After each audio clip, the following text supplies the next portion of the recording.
안녕하세요. 오늘도 성공적인 장기 투자를 위해 정보를 나누고 공유하고 싶은 생각 채널입니다. 13년 이래 미국의 물가 상승이 최고 수준으로 높게 상승을 했는데요. 그러자 곧바로 미국의 증시가 큰 충격을 받고 하락장을 받고 있습니다. 시장의 대장인 미국 증시가 충격을 받자 세계 곳곳의 증시도 모두 덩달아서 하락을 하고 있는데요. 한번 내용을 살펴보고 어떻게 대응해야 좋을지 한번 알아보겠습니다. 인플레이션에 대한 공포가 현실로 다가오면서 현지 시간으로 12일 미국 증시가 곧바로 큰 타격을 받았습니다. 미국 노동부는 이날 지난 4월에 미국 소비자 물가지수인 CPI 상승률이 전년 동월 대비 4.2%를 기록했다고 발표했는데요. 이는 다우존스가 예측한 3.6%보다도 크게 상회한 수치이고 13년 만에 최고 수준입니다. 이에 따라서 선제적 유동성 공급 축소와 조기 금리 인상 가능성이 제기되면서 미국 증시에 하락장을 가져왔는데요. 이날에도 연준의 핵심 인사는 인플레이션은 단기에 그칠 것이라고 재차 강조했지만 시장은 연준의 판단이 잘못되었다는 점에 베팅하는 모습입니다. 그래서 미국의 3대 대표 지수는 모두 크게 하락했는데요.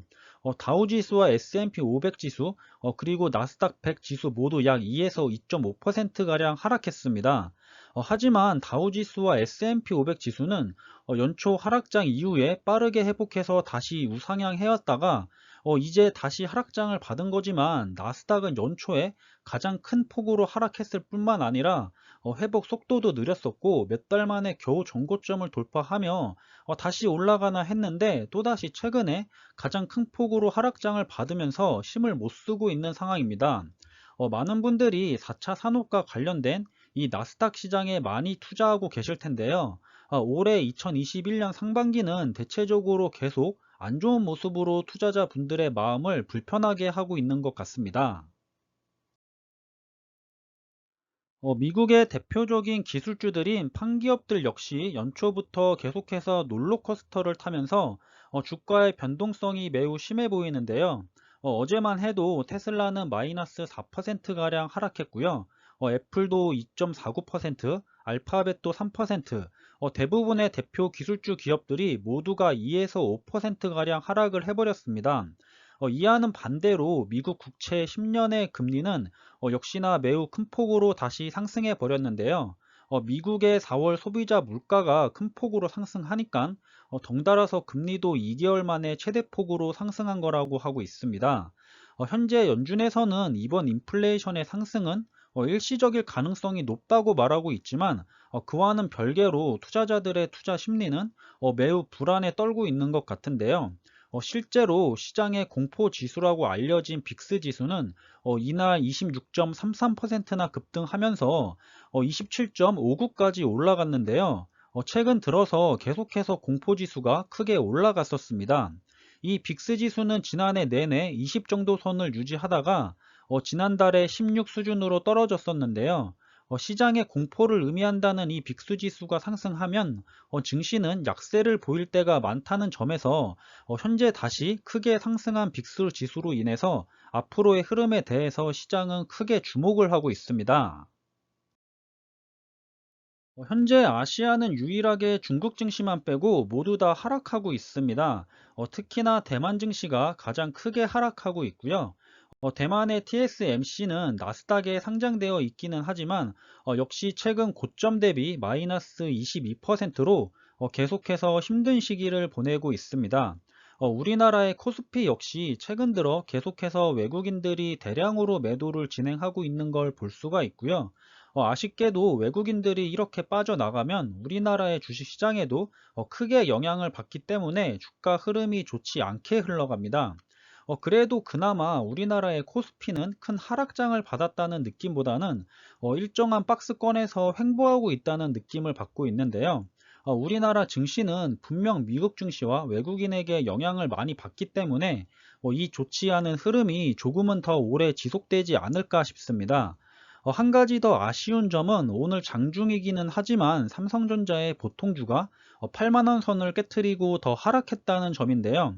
8만 1,000원 부근의 지지선을 뚫고 내려갔기 때문에 다시 지지선 위로 올라가면 좋겠지만 만약 조금 더 하락장을 받아서 내려간다면 72,000원 선의 다음 지지선까지도 하락할 가능성을 배제할 수는 없을 것 같아 보입니다. 하지만 짧은 기간으로 보나 긴 기간으로 보나 이러한 크고 작은 하락장은 얼마든지 있어 왔습니다.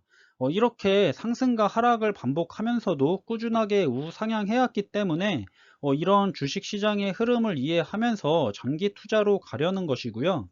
이렇게 하락장이 올 때마다 무서워하거나 마음이 너무 힘들다면 차라리 정말 신경 끄고 매 분기 실적 때만 한 번씩 들여다보는 것도 버틸 수 있는 좋은 방법입니다. 분기마다 한 번씩만 본다면 1번에 4번 보게 되는데요. 분기마다 한 번씩 내가 투자 중인 기업이 실적을 잘 내고 있는지, 경쟁 업체들은 흐름이 어떤지 정도만 파악해도 충분히 확인할 수 있다고 생각하고요. 저 같은 경우에는 전략적으로 사용하려고 모아둔 여윳돈으로 하락장이 있을 때마다 조금씩 분할 매수를 하고 있는데, 정확히는 하락할 때는 매수하지 않고 하락했다가 다시 상승의 흐름을 보일 때만 조금씩 분할 매수를 하고 있습니다. 상승했다가 다시 하락하기도 하기 때문에 꼭 많은 돈을 한 번에 매수하는 데 사용하지는 않고요. 말 그대로 조금씩 분할로 매수를 하는 방법을 사용하고 있습니다. 그리고 오히려 대세 상승장이 올 때는 그 시기는 그냥 아무런 매매도 하지 않고 가만히 있는 편인데요.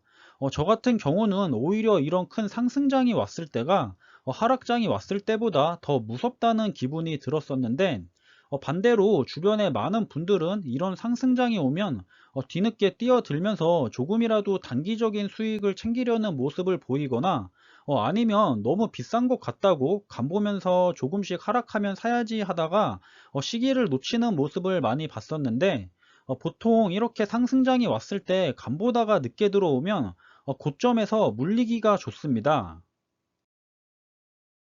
그동안 우리는 충분히 이런 위기 후에는 반드시 기회가 찾아온다는 것을 듣거나 보거나 경험을 했거나 해서 알고 있을 겁니다. 하지만 알고 있다고 해서 이런 하락장에 용기 있게 그동안 배워왔거나 경험해온 대로 용기 있게 투자를 진행하는 투자자는 매우 극소수입니다.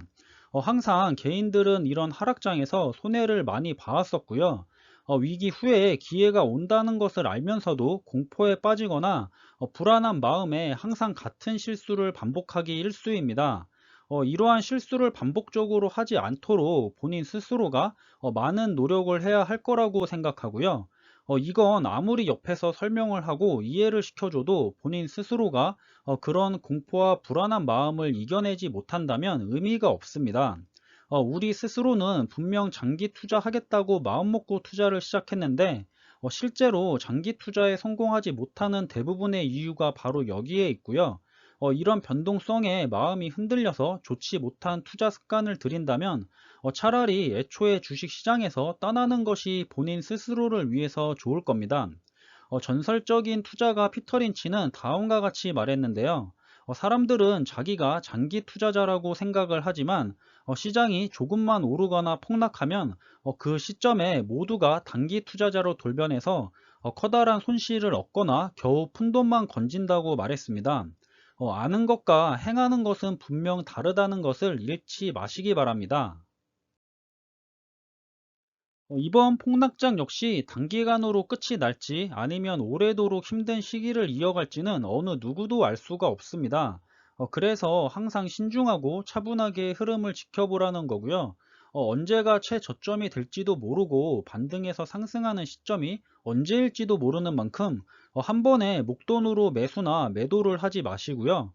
조금씩 분할 매매를 하시거나 아니면 그냥 시장이 안정될 때까지 가만히 계시는 것도 나쁘지는 않다고 생각합니다. 누구는 지금을 기회라고 생각해서 열심히 하나둘씩 수량을 늘려가고 있을 거고요. 누구는 이건 위기다라고 생각해서 수익 실현을 하고 있을지 모릅니다. 다 본인 각자의 판단에 의해서 움직이는 것이고요. 투자의 책임은 다른 누구도 아닌 본인 스스로에게 있다는 점을 명심하시고 항상 신중하게 투자하시길 바라겠습니다.